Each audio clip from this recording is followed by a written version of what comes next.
Welcome to Studio 5. We've got a great lineup in today's show.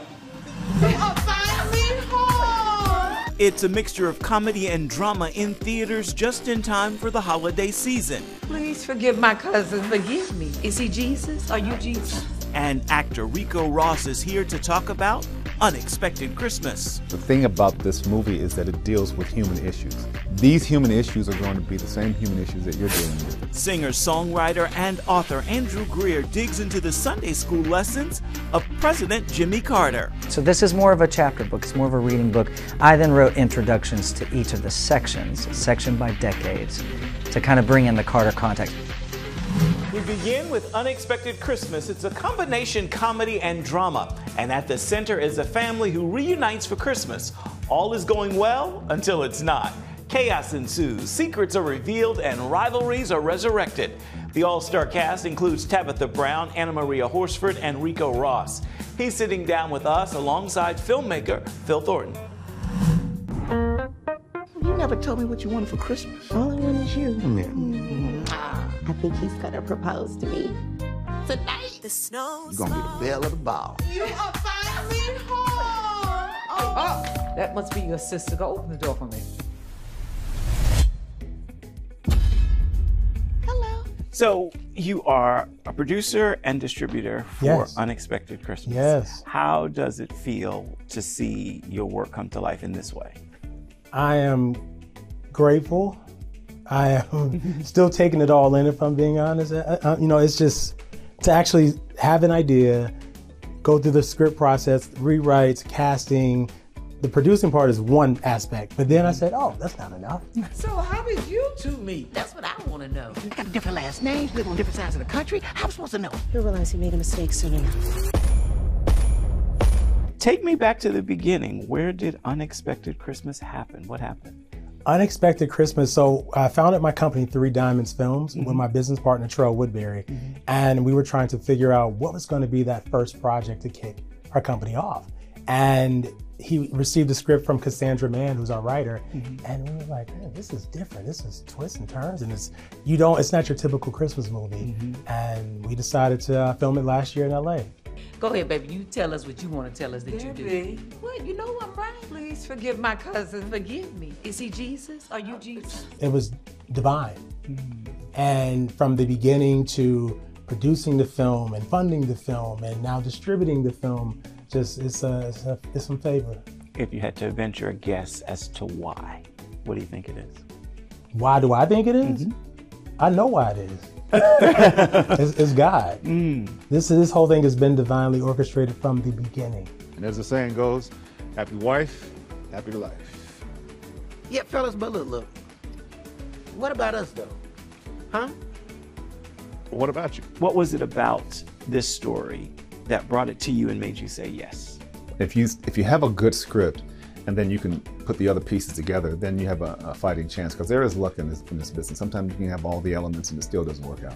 But if you have a good script, you're ahead of the game. And this script was particularly good for me because I'm on a TV series now called Beauty and Black, where I play a character that's quite the contrary of Mr. Willie in Unexpected Christmas. Look at my babies. They are kicking butt and taking names. I am tired of losing everything that I care about. He meets a woman and it becomes a blended family, and he comes with his daughter. And it's very similar to my family. I have a blended family as well. Okay. I came with 2 kids and my wife came with 2 kids. And so it's and some of the issues that were happening in the movie are real life issues that happen in my family. When we went to the screening in Los Angeles, my daughter was sitting next to me, and at one point she started crying, and I knew she started crying because she saw herself on that screen. What is it about the themes of this movie that you think are going to resonate with people like your daughter and viewers watching, especially as we are now starting the holiday season? Well, this movie in particular, it's a Christmas movie. It has a black cast, but the thing about this movie is that it deals with human issues. And so it doesn't matter what culture you come from, what complexion you may be, or religion. These human issues are going to be the same human issues that you're dealing with. No matter how it comes about, just love on each other as much as you can. What lesson did you learn from this movie? anything is possible with faith, but also having a team to help execute the vision. Teamwork is big, but collaboration wins. That's one of my themes. Like, I'm really big on collaborating. And from the producers, Paris Camper, Trell, like just everybody, it was truly a team effort. Collaboration wins. I've learned that the teamwork makes the dream work. I know it sounds cliche, but it's really real, because it was long hours and everybody pulled together, cast, crew, and beyond, and just made something that I'm super proud of. Did I not mean anything to you? All I could think about is you. Everyone has a price. And everything has a cost. Let's just toast to the unexpected Christmas. Unexpected Christmas is in theaters right now, nationwide. Still to come, Andrew Greer shares Sunday school lessons from President Jimmy Carter.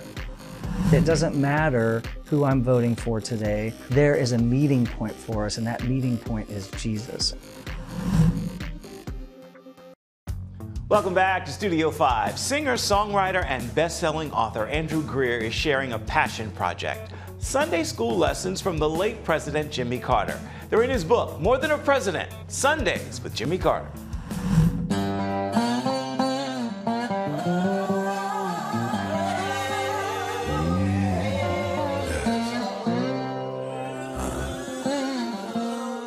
The time for racial discrimination is over. Tell me about More Than a President, Sundays with Jimmy Carter. Yeah, the book, my first connection with Plains, Georgia, long before I directed Plain Spoken and wrote that for PBS, it was probably a couple years after I graduated from college. I was full into my songwriter career, and I learned that President Carter, a former leader of the free world, taught Sunday school at the small A-frame church in a town of 500 people in Southwest Georgia. It was unbelievable to me that they would commit, and he would commit essentially half of his weekends, half of his Sundays a year to come teach Sunday school in this small town. Of course, his lifelong hometown. But we really wanted to dig in deeper because of the insights that he provides as a part of world history, and then actually teaching from a text that he loves, the Bible, but that also has its own place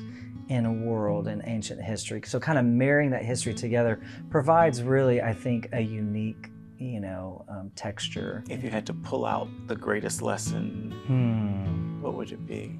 Well, it truly is. I mean, he was always circling back to Matthew 22, love God, love your neighbor. All the law and the prophets hinge on these two things. I think the way that he hit on love came through his experience in the world and his relationships with people, and that he was always challenging the us versus them thing, which I think culturally we're even deeper, we're knee deep into this us versus them kind of mentality, regardless of who us is and who them is.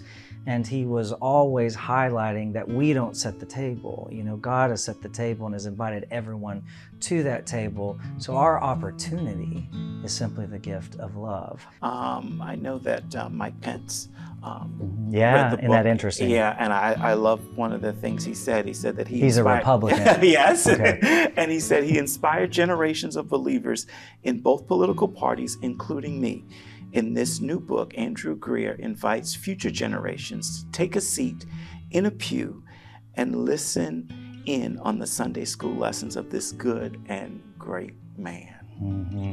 It's almost kind of astonishing, I think, in our modern world and in modern politics, that there would be something that would get us across the aisle. Mm-hmm. So I love, as someone who's attempting to follow Jesus, that the way of Jesus could still potentially be that poignant. That it doesn't matter who I'm voting for today, there is a meeting point for us, and that meeting point is Jesus. Were you able to sit in and be on the receiving end of the Sunday school lessons at any point? Yes, and what's interesting is, I didn't indicate this in the book, but one of the chapters is December 9th, 2007. And that's the first Sunday I ever visited. And I was listening to the tape. It happens to be I listened to hundreds to see which might translate best to the page.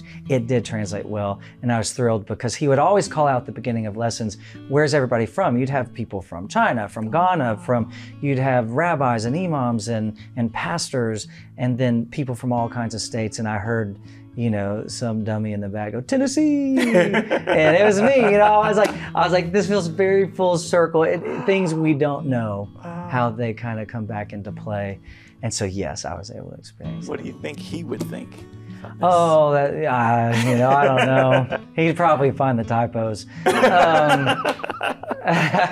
He was a very accomplished author, as you know, and himself, but he did know that the project was coming out, and he did know that I was stewarding it. I hope that he would be honored that people would have interest in his insights into Scripture, and hopefully that some of the applications that he finds from Scripture for himself, and he asks the congregation to also take with them, hopefully readers will take with them too. Yeah, I think that would be the biggest honor to President Carter, is that people would apply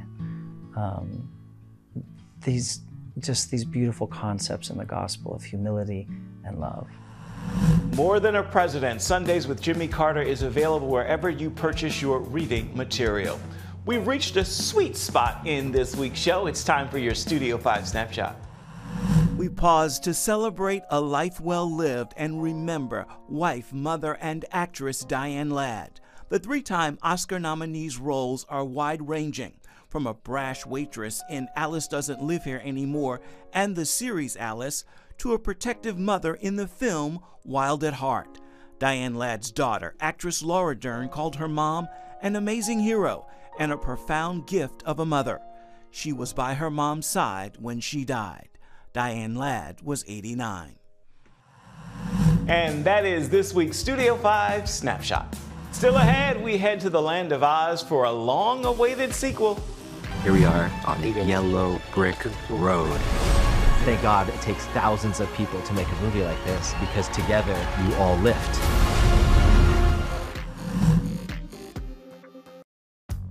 Welcome back to Studio 5. A musical fantasy returns with a sequel, and it reunites Cynthia Erivo and Ariana Grande as Elphaba and Glinda. You can wave that wand all you want, but you have no real power.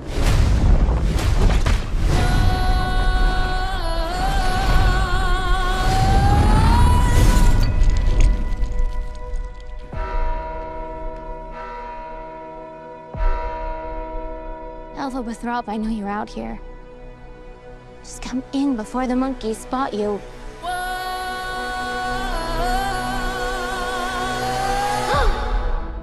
From the beginning, there was always a master plan for Wicked for Good.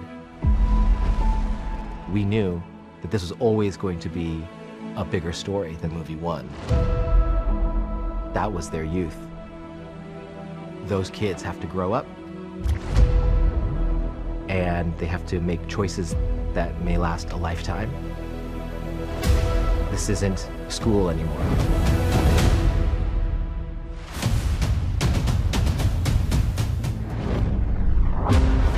When we leave at the very end of Wicked, Elphaba has to make the decision to go off on her own. And we catch up to them sometime later, and things in Oz have changed. In Wicked for Good, we get to see the repercussions for their actions. The choices they've made have elevated Glinda. And also meant that Elphaba now has to live a lonelier life. Citizens of Oz, this wicked witch must be found. That friendship is tested by two different ideas of how the world should be. I'm a public figure now. People expect me to lie. Be encouraging. It's a much more mature, emotional journey about the consequences of the hard choices that you make. You're the only friend I ever had. And I've had so many friends. The Wicked Witch!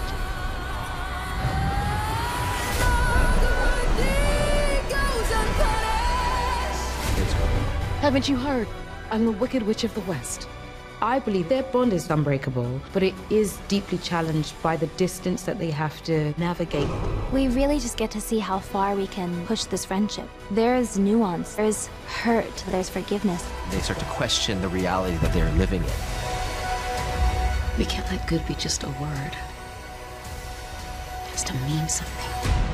You now get to see what happens behind the scenes and what's been happening away from Dorothy, how they end up where they are. Here we are on the yellow brick road. Thank God it takes thousands of people to make a movie like this, because together you all lift. Oh my goodness. Elphaba and Glinda's bond is tested multiple times, but they love each other enough to not only accept that, but celebrate it. And they realize that actually they need to do very different things. They need someone to be wicked so that you can be good. I don't think their friendship will ever break. It just changes form. And that actually makes them all the more powerful. I hope that it encourages people to keep fighting for what they believe in. We really wanted this movie to feel like it was an epic conclusion to a journey.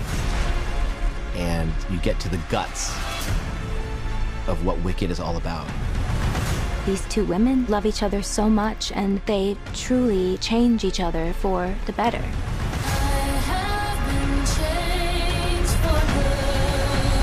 It all comes together in Wicked for Good.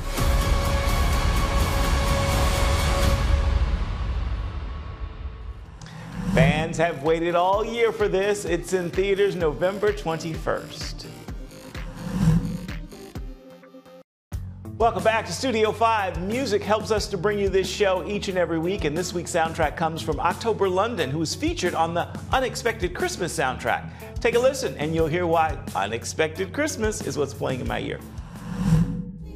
It doesn't matter what we go through. When things get hectic, we get misdirected. Add some kismet, get a Christmas unexpected. But family is just what we do. It doesn't matter what we go through. When things get hectic, we get misdirected. Add some kismet, get a Christmas unexpected. But family is just what we do. On that musical note, we are just about out of time for this week's edition of Studio 5, so let's take a quick look at next week's rundown. This ain't no ordinary worship. This ain't no ordinary song, yeah. The soulful voice of Kalante Gavin,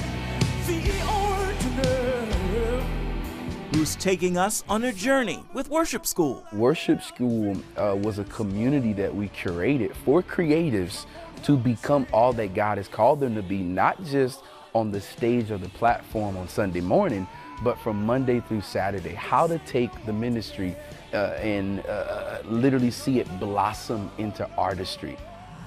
Please join us for that and so much more next week. As for this week, we've got time for just one more thing. We give the final word to Ricco Ross. If you could go back and give your younger self advice as we sit here more than 40 years in the business now, what would you tell that little boy? Wow, Efrem, that's a good question, man. I think I would tell him, first of all, you're going to be fine. Be patient.